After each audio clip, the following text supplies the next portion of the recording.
Hello students, जो +1 के बच्चे हैं उनके लिए जो इकोनॉमिक्स चूज़ किया है जिन बच्चों ने, उनके लिए ये आज का वीडियो है।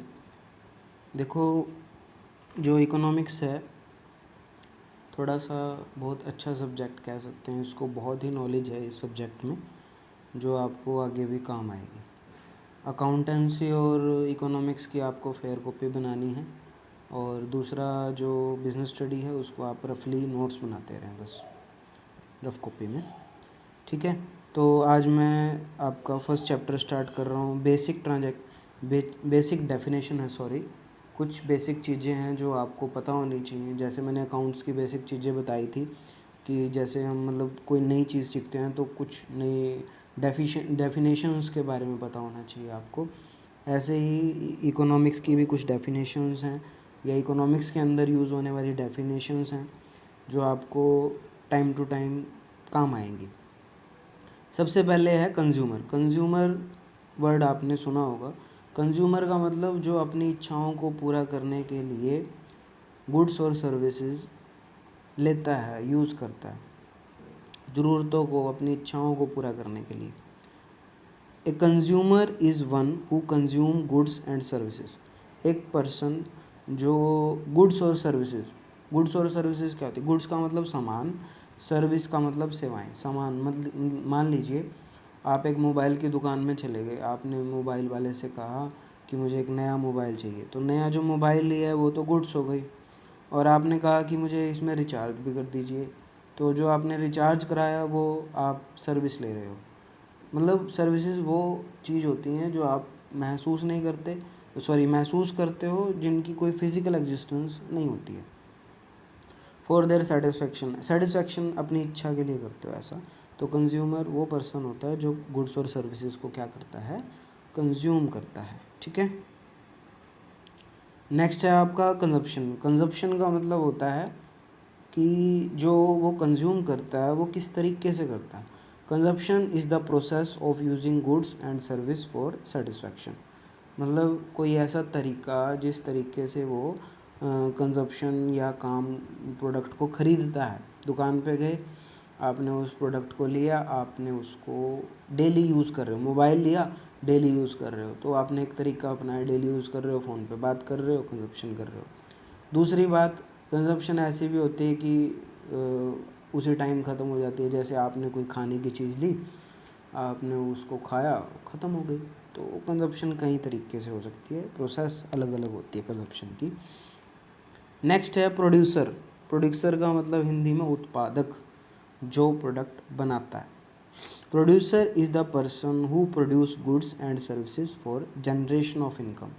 किस लिए प्रोड्यूसर बनाता है प्रोडक्ट को? इनकम कमाने के लिए, पैसा कमाने के लिए। जो प्रोडक्ट बनाए जाते हैं, जो बनाता है पर्सन, वो प्रोड्यूसर। जैसे किसी कंपनी का नाम ले लूँ, टाटा।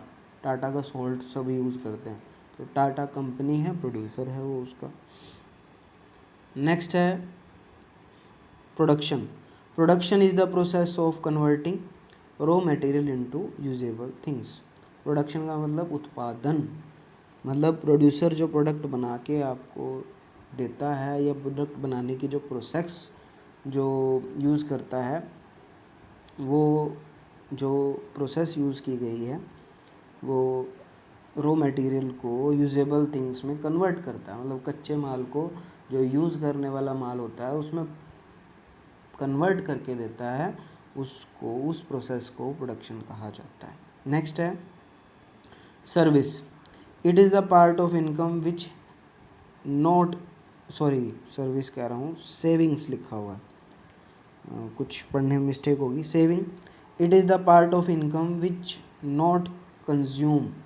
आप मान लीजिए आपने 100 रुपये जो है कमाए, आपने उसमें से 10 रुपये खर्च कर दिए, 20 रुपये खर्च कर दिए, 50 रुपये खर्च कर दिए। जो पैसे बच गए वो क्या है? वो आपकी सेविंग है। तो जो पैसे, जो इनकम का वो हिस्सा जो अभी खर्च करना बाकी है, उसको क्या कहेंगे? उसको क्या कहेंगे? सेविंग्स कहेंगे। मतलब खर्च नहीं किया आपने, अपने पास रख लिया। नेक्स्ट है investment. Investment, it is the expenses by produce.